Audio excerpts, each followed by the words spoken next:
value from success, growth in discovery. Golden Arrow Resources is a well-funded gold-copper exploration company with proven management and prospective properties in Chile, Argentina, and Paraguay. Golden Arrow trades on the Toronto Venture Exchange, symbol GRG, on Frankfurt, symbol G6A, and the OTCQB, symbol GARWF. For more information, visit us at goldenarrowresources.com or call Sean at 778-686-0135. You're listening to HowStreet.com radio, available online at TalkDigitalNetwork.com. Welcome to HowStreet.com radio, the online source for market opinions. Here is Jim Goddard. My guest is market historian Bob Hoye. He's the chief investment strategist for chartsandmarkets.com. Welcome back to the show, Bob, and the new year. Yeah, it is the new year, and it's Friday, and we're together, and we've got our listeners out there. So, lots of listener questions this week. We didn't have very many over the Christmas holidays, but we've more than made up for it, and they come to us from across the planet. So, Bob, you have fans everywhere. Oh, how about that? I'm waiting for the first Mars base to be set up so we can get questions from there as well. How can I invest in Martian futures? Yeah. Our first question comes from Kathleen. Kathleen writes us, "Hi, Jim and Bob. As I look at these parabolic moves in the equity market since the recent November lows, that 1960 singing group, The Fifth Dimension, comes to mind." And Bob and I, when we first read that, started singing along. You don't want to hear that. No. One of their songs had the lyrics, "Up, up and away, my beautiful balloon." Today's level of investors' irrational exuberance does seem to reside in the fifth dimension, if not another universe. And it seems like there's a lot of investment balloons up there to go for a ride in. The Russell 2000's up 37% in the last 10 weeks. Bob, will all these balloons burst together, and how steep can the ultimate correction be as that balloon bursts into flames and plunges earthwards? Wow. Kathleen, you can write stuff for us. I'd welcome it. It's good. And I did like that song. It was uplifting, and not to play on words, but yeah, the financial markets have gone crazy. And also, I've been writing that as far as new issues go, they call them IPOs today, new clients coming into the business and new brokers coming into the business, there's really been nothing like it since the late 60s. And that was an important high. And also that was when the Fifth Dimension group was singing. So, yeah, this is now extremely vulnerable financial markets, and everything's going to get whacked. So you're right on the ball with that, Kathleen. I think the correction, yeah, it's probably soon taking out a line in the sand, and I haven't had time to look at it here and listen, but what we would look for, excesses are there, taking out a key low of a few weeks ago, and then an attempt at a rally, and then that fails. And this pattern is likely to work out. There is no reason on earth to be bullish. William Gruters in the Netherlands, one of our frequent listeners and writers, asks us a lengthy question as well. What's going on with both gold and silver? Both metals are down by more than 2% in both European and U.S. trading, and the silver-gold ratio also took a hit. In that regard, gold and silver are telling a different story than, example, the S&P 500, Dow Jones, and NASDAQ would like us to believe. Is there something going on Mr. Hoye knows about and we don't know? Yeah, let's get on to that because, yeah, the big telltale today is the plunge in silver prices relative to gold. And in a boom, silver outperforms gold, so the gold-silver ratio comes down. And then prior to or the end of the boom, the gold-silver ratio can get choppy, volatile, whatever term you want to use. And then when it turns up, the gold, silver. As silver goes down, that can be a sign that the party is ending. So, this was the first thing I noticed this morning was the whack to silver, and I thought, important signal, and we got to respect it. Now, then there was other parts to the question. Yes, Willem went on to say, I want to continue to discuss falling prices as a sign for weak economic circumstances. Between, say, 1875 and 1900, prices were falling, but the U.S. debt to GDP ratio kept climbing. It continued to climb, actually, until 1914. Isn't that a year after the Fed was invented? In the 20th century, there was a period where commodity prices fell, as well as measured by the CRB index, and that was, say, between the year 1980 and 2000. The CRB index didn't come crashing down, but it more or less drifted lower during those 20 years. Ask yourself, were the 80s and 90s a time with weak economic growth? But what I do know is that in those 20 years, the U.S. debt to GDP ratio continued to climb.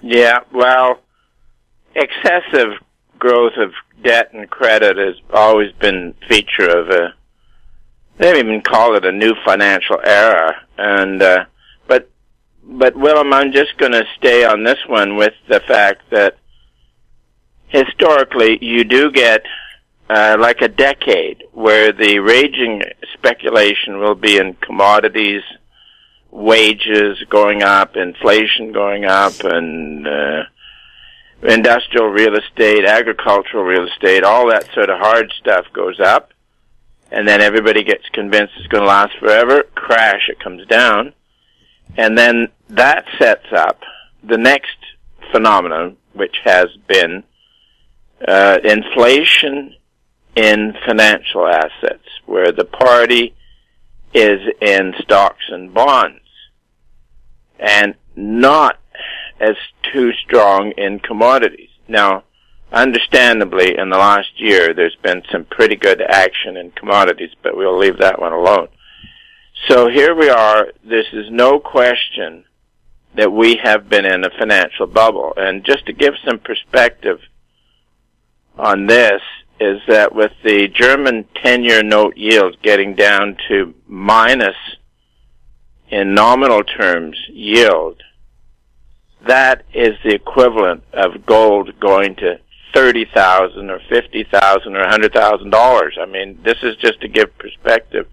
And in closing this one, after every decade of wild financial speculation, everything crashes. So the financial markets crash first, and then they take down the commodity markets, and you get into a long period of credit contraction with weak prices for most everything. But on the bright side, the real price of gold goes up, so that turns the gold mining industry very profitable, and from time to time it'll get very speculative. So thanks for the question, Will. Bob, I think there's a dark, smoky internet cafe in Amsterdam where your fan club gets together to meet and come up with our questions, because we have another question from the Netherlands and our longtime listener, Bert Wenkenbach. And Bert asks, Bob, first of all, Happy New Year. If it's possible, I'd like to ask a question of Bob. As the saying goes, timing is everything. I have no doubt that the historical patterns that unfold in the financial markets, be it the Dow, the US dollar, or whatever, will eventually unfold again. But Bob's historic comparison of the present markets with previous markets assume a situation of ceteris paribus, all things remain equal. And, of course, I slaughtered that Latin. Today, it's a legal term. Well, I'm no lawyer. I just taught media law. Today, there is one important difference, however. There is no free market anymore, not by a long shot. Economic and monetary intervention from central banks and governments is beyond belief. The new Biden administration will certainly flood the economy again with a new and unprecedented amount of money. That could mean a rising stock market for another 2 years and a serious bear market for the U.S. dollar. What are Bob's thoughts on that? Yeah, that's right. But, you know, the 1920s market, following, as I said, a big commodity boom, and the deflation was severe and prolonged, so the Fed was very concerned about weak wholesale prices and agricultural prices. So during the 1920s, the Fed was easy, and with their credit, not understanding that a financial bubble was developing, and then once the financial bubble was over and everything crashed, and the Fed, contrary to what economists think, the Fed was massively easy, bought bonds out of the market, injected credit in, and you still had a contraction. And also, following the 1873 bubble, the then Treasury bought bonds out of the market and tried to ease things. So, while today's intrusion by authoritarians in the United States is unusual, we think that the markets will overwhelm the attempts by the state through its central bank to inflate, and through fiduciary means. I mean, this is going to go into, with the Biden administration, this is going to be one of the most massive disappearances of wealth in history. I mean, it's not going to stay in the United States. Wealth, careful capital always goes where it's safe and protected, or the safest and most solid place you can go. I don't know. I'm not stating where that is now. So I think it's going to be massive deflation. Andrew from Germany asks, and this adds a lot of history and context to what's going on right now, does Bob think that politicians discarding their objections and certifying Biden as the president due to supposed Trump supporters storming the Capitol Hill made any sense? It looked more to me like it was a staged event created to cease the hearings on the objections, which had just started to get interesting. And only one day later, we know some Antifa agitators were spearheading the assault. It also reminded me of how 300 right-wing extremists tried to storm the Reichstag in Berlin 4 months ago to undermine public support of the protesters against the pandemic lockdown measures, and how German soldiers disguised as Polish militia attacked a radio station to create a pretext to launch the invasion of Poland to start World War II. Yes, Andrew. Very good insight there, but actually, this has been in my mind for a number of weeks now about the fake Reichstag fire, which was their legislature. At the time, the Communist Party in Germany was predominant, and the Nazis were the minority.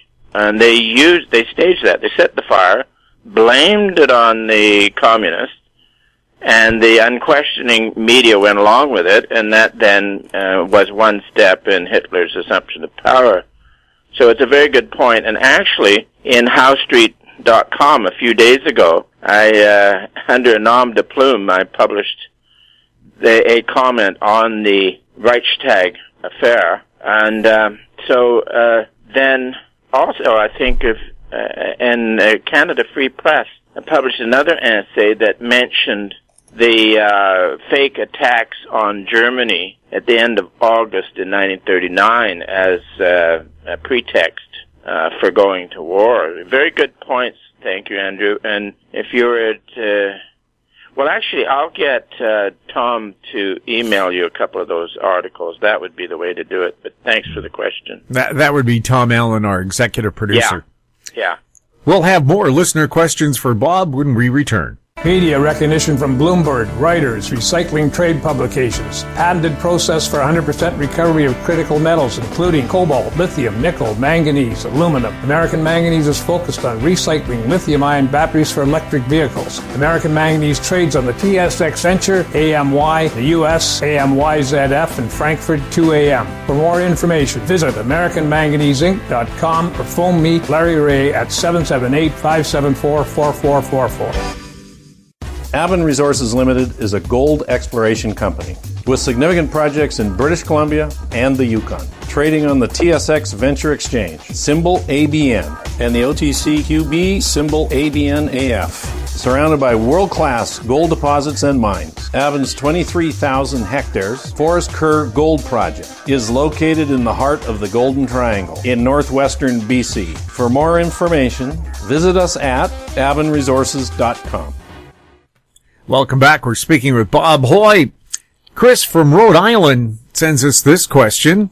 Please ask Bob if there's anything confirming or non-confirming for the 2020 year-end closing price of gold. I noticed that the year-end gold price did not close the year above the 2011 all-time high.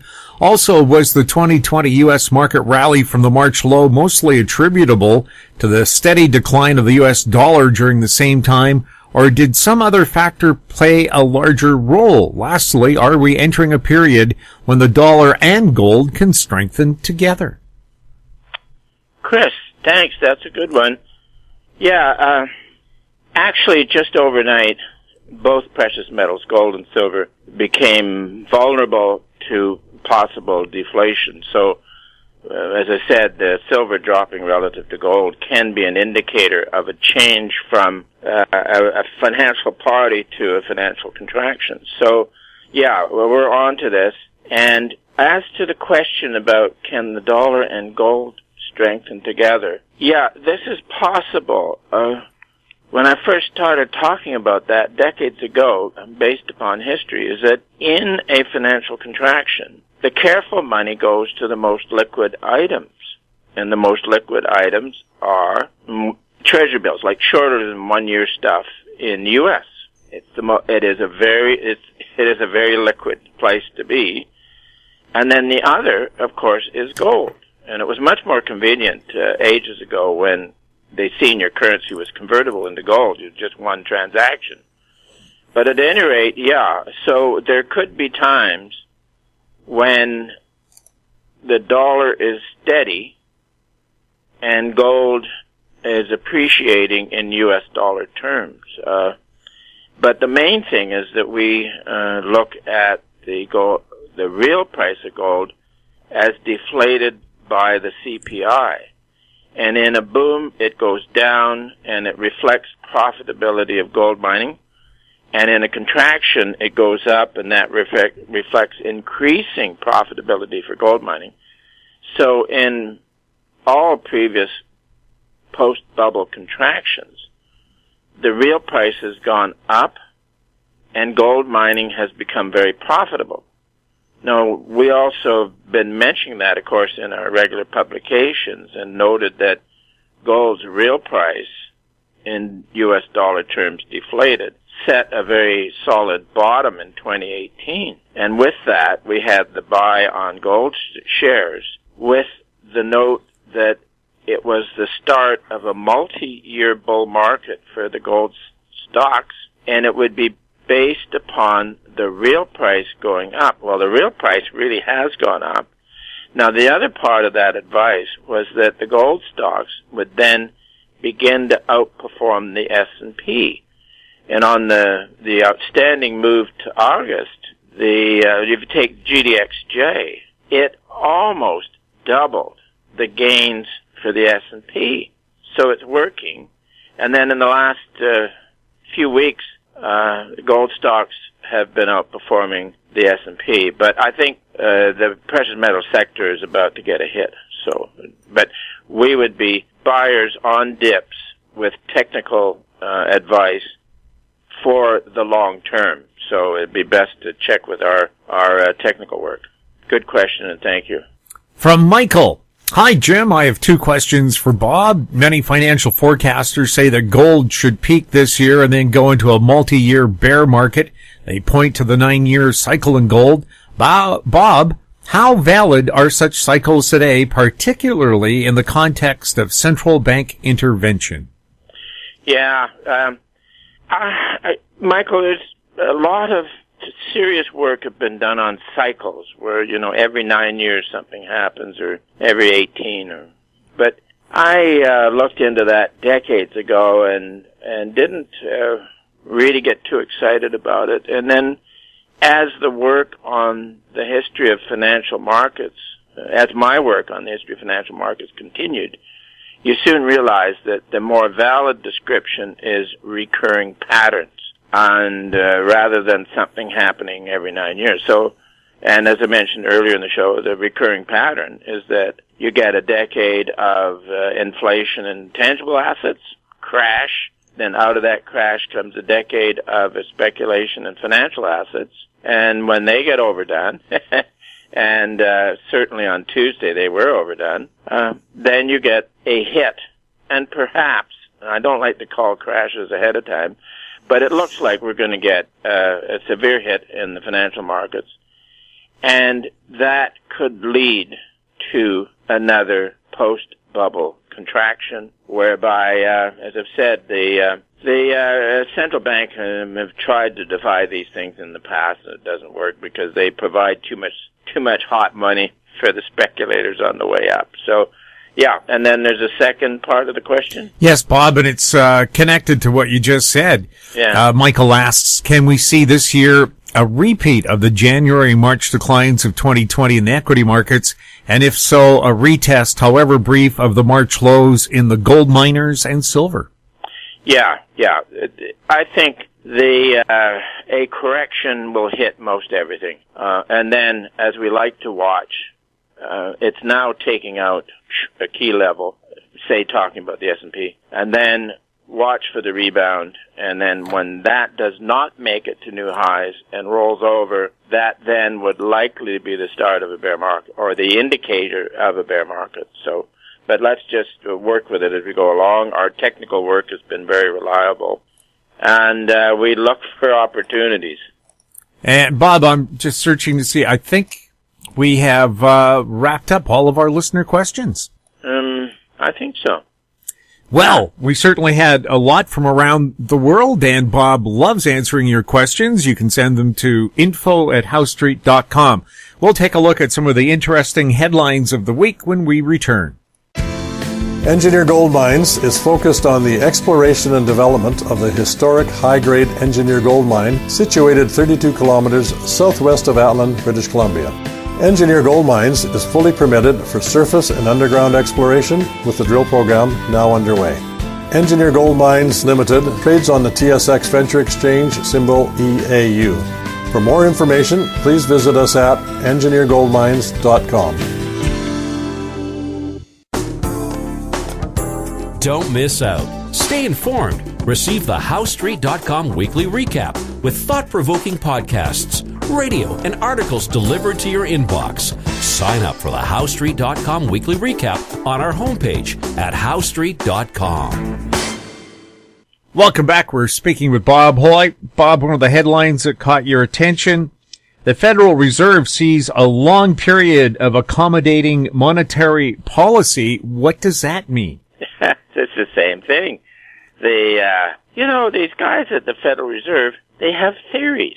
And the theories go back to even before the Federal Reserve was started, because movers and shakers then in policy understood that when you had a financial crisis, it was followed by a recession. So they invented the Federal Reserve System, and they invented the notion of being there as a lender of last resort, so then there would be no financial crises and therefore no recessions.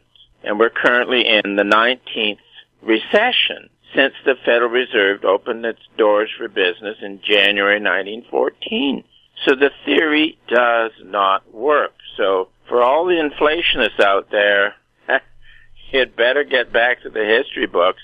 Actual history. If you read financial history you can see what has actually gone on. But if you read the economics books, what you're reading is somebody else's ideas, not reality. So here we are, both in headlines and our readers' questions are all concerned about that the new administration and Congress is going to be tremendously reckless on credit expansion and everything else, and they will be. But my case is that it's going to deflate, and that will curb their ambition, their abilities to mess things up, and I think it will then add to the urge out there by ordinary folk to get governments out of their hair and out of their wallets and get the reform going. Now, I'm going to put in a little editorial here, is that with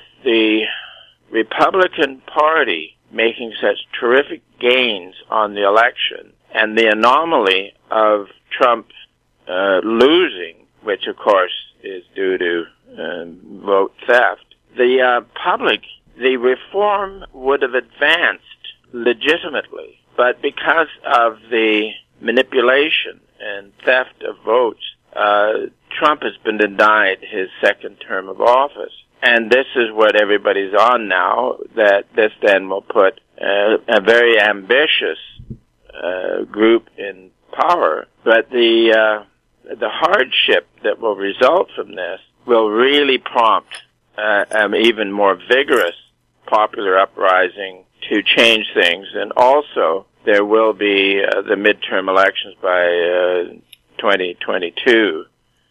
And there is the possibility that with the Republican Party being such a disaster with no backbone in supporting the presidency, there could be a new political party come out of this, that would really be entertaining. So, Jim, there are some very exciting times ahead of us. Yes, that Chinese curse. May you live in interesting times. I think we're right in the middle of it. I love the irony of that one.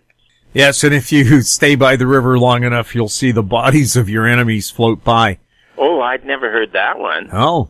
Did you read that somewhere? I don't know where I find these things, Bob, but they pop into my head. Yeah, I know. It's like all of a sudden it's in your head. Bob, we love to hear from our listeners. Their questions are brilliant.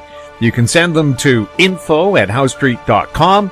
Our YouTube channel is Talk Digital Network. Find us on Twitter @HowStreet. We're also on Facebook. I'm Jim Goddard. Thank you for listening.